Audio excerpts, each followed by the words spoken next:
Welcome to part two of Enter the System. And we begin with context. So, context precedes content. I'm about to give you some more content.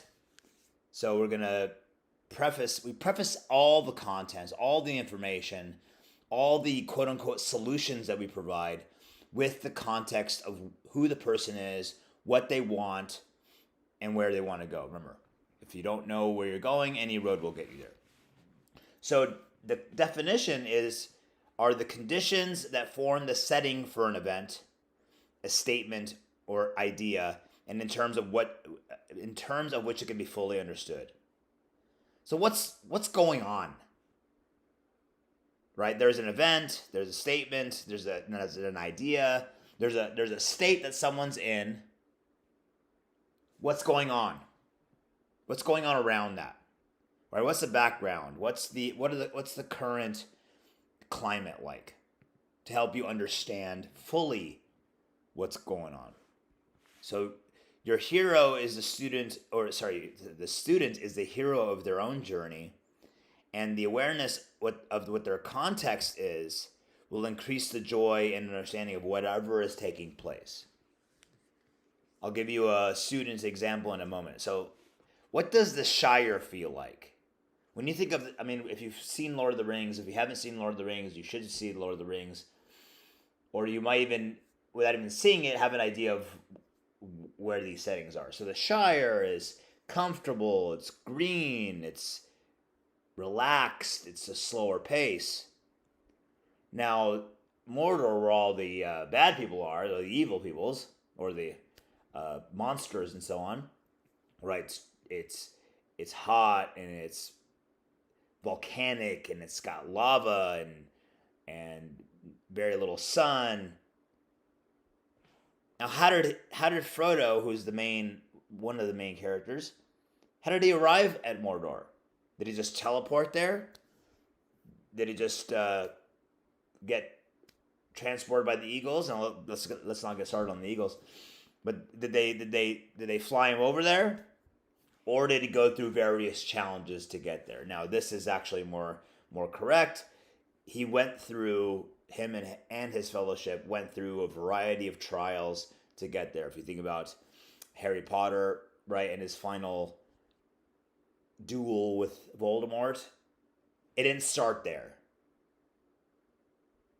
Right, the destruction of Hogwarts, etc., etc. Spoiler alert.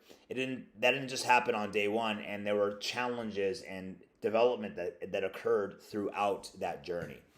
So when you get into the senior coach track, there is a full presentation on the hero's journey. Can't wait for you to see that. But let's bring it back to a student example, student context. So a student has an underwhelming DEXA. It happens. It will happen. Now, how you frame that DEXA will also go a long way of determining the underwhelmingness or the whelmingness or the overwhelmingness. However, they spent a better part of the phase with punishing work deadlines, sick family, etc., etc., etc., new baby, no sleep, yada, yada, yada, and on and on. So in the above context, in the above example, even making it into the gym and having a general sense of tenacity, meaning the keep goingness, that's a win. So in context, an underwhelming DEXA is actually a very good DEXA. If they were unemployed, going to school, living at home with an Xbox and so on, yeah, maybe this is a disappointing scan because you should be better. You've got all your hormones, you're young, you have no responsibility, no obligations, eat, sleep, and train. You got, the DEXA should have been better. However, in this specific context, there's a lot of factors that are going into this DEXA, and not just the scan by itself. Nothing's happening in isolation. Understand? You understand. Now, System 1. Now, the quadrants aren't really a system, but they're more of an organizational approach. System 1 describes all the, not all of them, but the 5 big attributes that contribute to 5-star coaching that indicate that that session, that day, your training career, it hits a sweet spot. Now they overlap, as all things do. They overlap and they integrate together.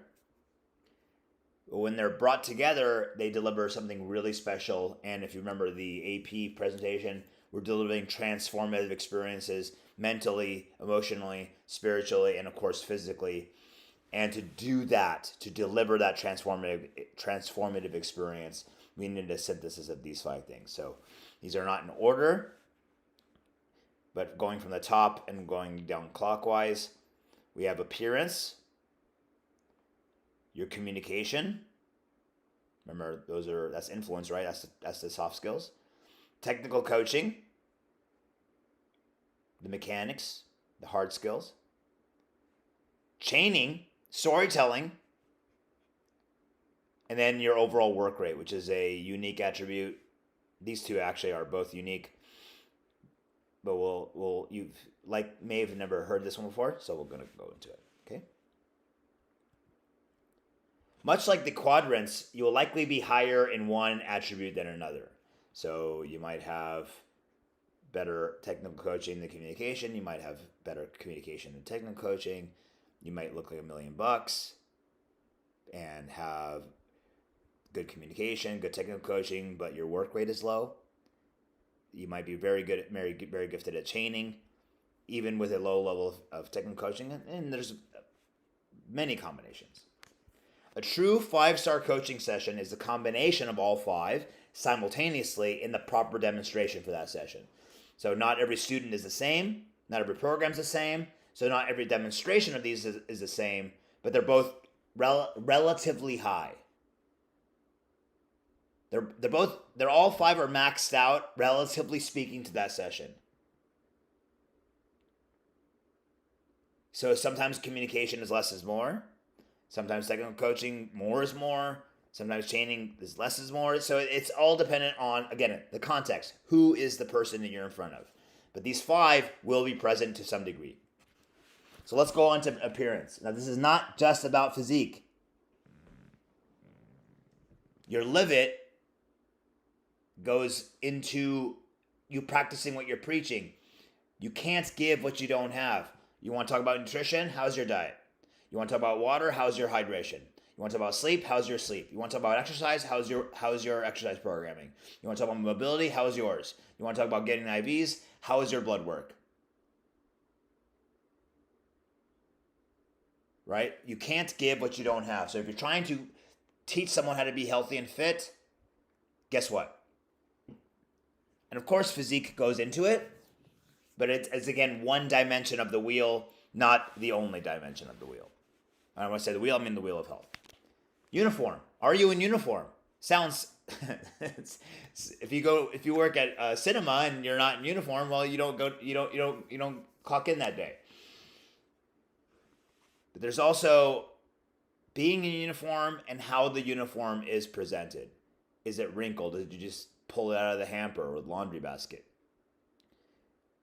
Does it fit well? Is it 2 sizes too large? Right? Meaning, is it overly baggy? Hygiene / grooming.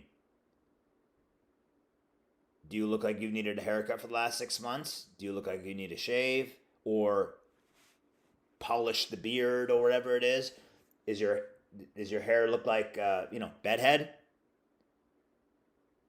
So remember, 80% of what your brain's neurons are dedicated to is processing vision, and perception is reality.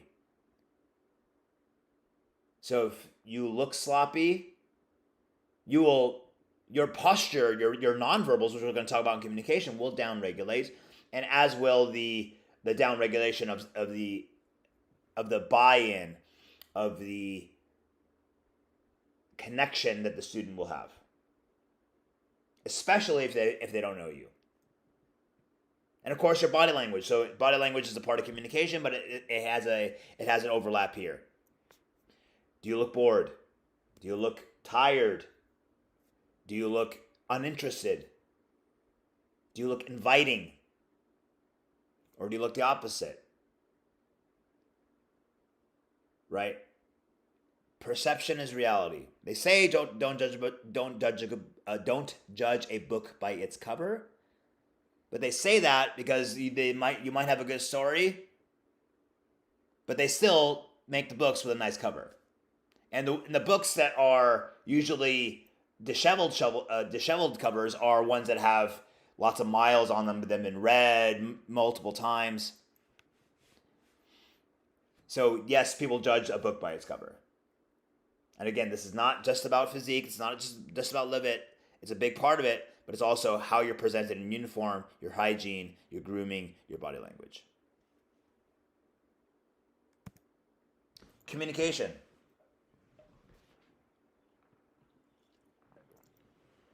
We talked about body language, your nonverbal, your tone of voice, the words that you use, and your ability to listen, which is the most powerful one because it's the students or your coworkers' way of communicating to you.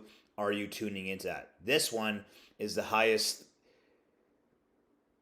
demonstrator of emotional intelligence. Nonverbal also includes what they see before they ever interact with you. Go back to the last slide. Your clothes, your grooming, your physique, your posture, your facial expressions.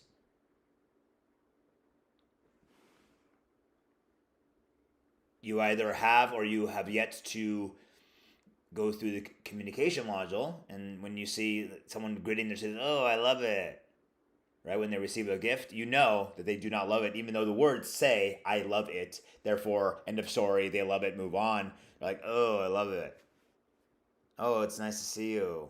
Is it nice to see me? Because it doesn't sound like it. It doesn't look like it. Attribute 3 is technical coaching. These are the X's and O's. This is what happens bell to bell. Do you know how a squat should look? Do you know how to cue it? Do you know how to perfect it? Do you know how to polish it? Do you know what's happening anatomically? Is there a difference between movements that are done alone or with quote unquote other trainers? I don't mean other trainers on your staff. I mean other entities, or how they are done with you. If there is not, then there is no differentiation. And it's not about being different for the sake of being different. It's being different and better. Better and more precise. Better and more effective. Better and more efficient. Not just different, but better. How are your cues? How is your ability to guide them to the movements, optimize the movements, correct their movements? And this is highly related to work rate, which we're going to go into, of course. Hey, here we are, work rate. We got a little boat here, chugging along. Tugboat. I think this is a tugboat. And tugboats are very strong, durable. You need stamina to change lives.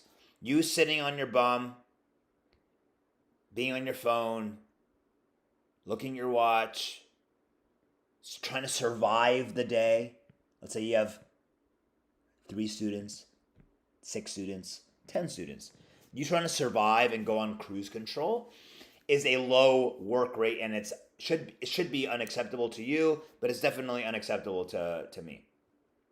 So you do not hit cruise control. Now, if you do hit cruise control, let's just say you hit cruise control.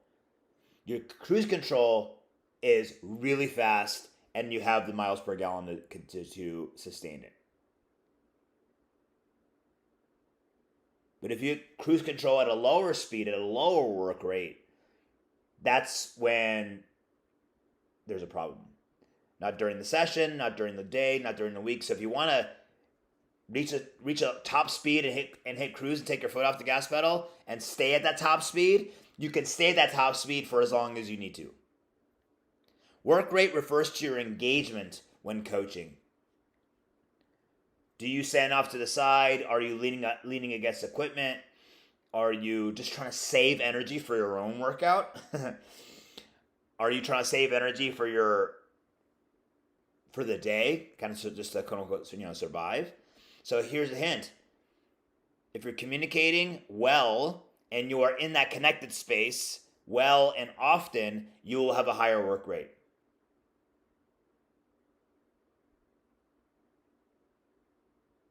That doesn't mean talking for the entire hour.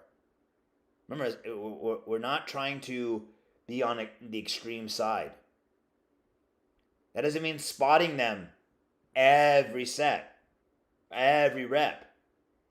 It doesn't mean constantly speaking or cueing and having them do it over again and kind of instructing a thing. It doesn't mean those things. It means the proper utilization of connected space to get the desired effect, the proper use of communication to get the desired effect, and your intensity in that session, again, appropriate to the student. Your passion for that session is high. At first, you will be tired after a session with a high work rate because you will want to back off. Of course, you got to let them do it. That doesn't mean doing it for them or spotting them. Like I said, spotting them for every rep. But you get into that session, and that session anything that happens under that session is under your watch. So if reps 4 and 5 are not the way they should have been, that's a you thing. Now, if you've gone over it and they have a good understanding, that's more of a them thing. But then that's a reflection of your work rate in previous sessions. You make sense? Does that make sense? If they know the difference between a good rep and a bad rep or a suboptimal rep, because you've had a high work rate in the past, they should know that reps 4 and 5 were suboptimal. But if they don't, because you haven't gotten there yet, that's where you come in. Where are you? So you will be tired after a session, and you will wonder how you will survive 8 or 10 of these a day, but you will adapt. The human body adapts. Now, it could adapt to down-regulate, but you have to override that. So you will be a better coach. You will get much better adherence. You'll get much better student loyalty. You have more fulfillment, and you'll make more money. Again, we started with it. We end with it. You need stamina to change lives.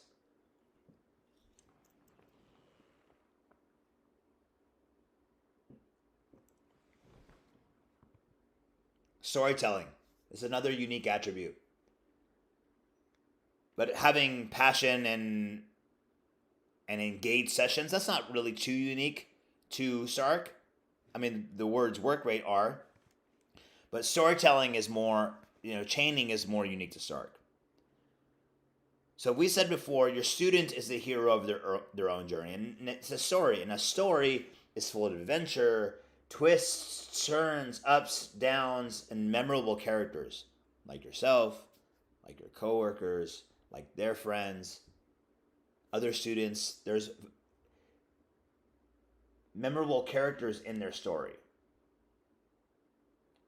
Your ability to recognize it, tell that story, and inspire adherence is what elevates you to a coach.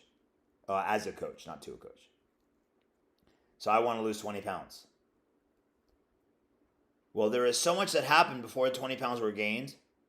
There's so much that occurs to maintain those 20 pounds, those extra 20 pounds, and much more will happen during the weight loss process.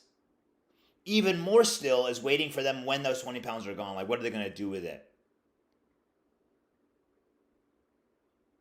Right? So even before we know anything about the student, but we have a past, what happened before.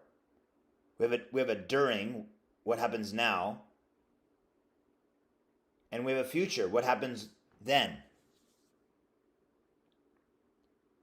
All of those various contexts, all of those descriptions can give you so much about a student, where they've been, what they went through, what they're currently experiencing, and what they really want to do. Here's an example.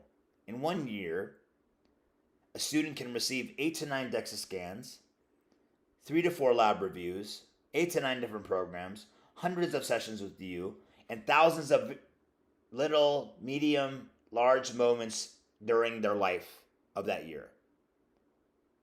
Your ability to tie them together. So yes, that means, tying one exercise to another, easy. Tying an exercise to the goal, easy. And I say easy, tongue in cheek. Like, it might require some thought.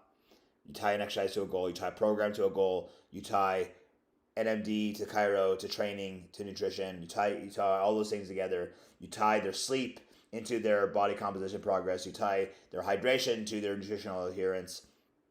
You tie their hiking and their ability to do that with their strength and mobility in the gym. You tie everything together, and you tell that story.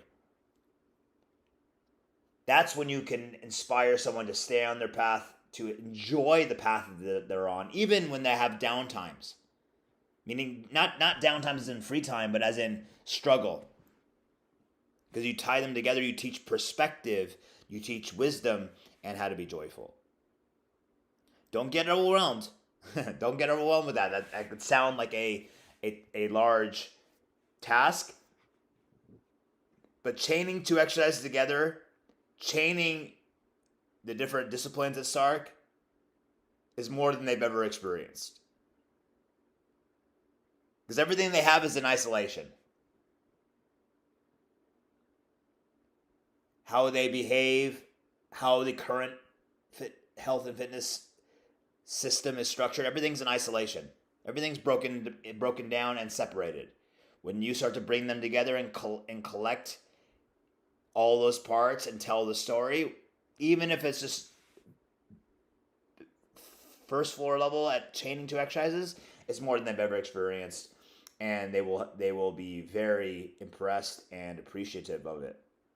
Because that's how the body works. We create those divisions of nervous system, brain, emotions, physical, but it is all connected. We will stop there, and we will continue with the third and final part.